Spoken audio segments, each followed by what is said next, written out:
সবাই বলে এত কম বয়সে ভক্তির লাইনে। আমরা কিন্তু এই কোশ্চেনের উত্তর দিতে পারতাম না, কিন্তু শ্রীকৃষ্ণ অষ্টম অধ্যায় অর্জুনকে এর উত্তর দিয়েছিলেন।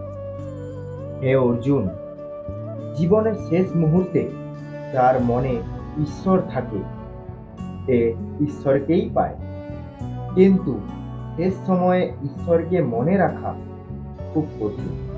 কারণ তখন আমাদের মনে পড়ে সারা জীবনে কি করেছি এবং কি ভেবেছি।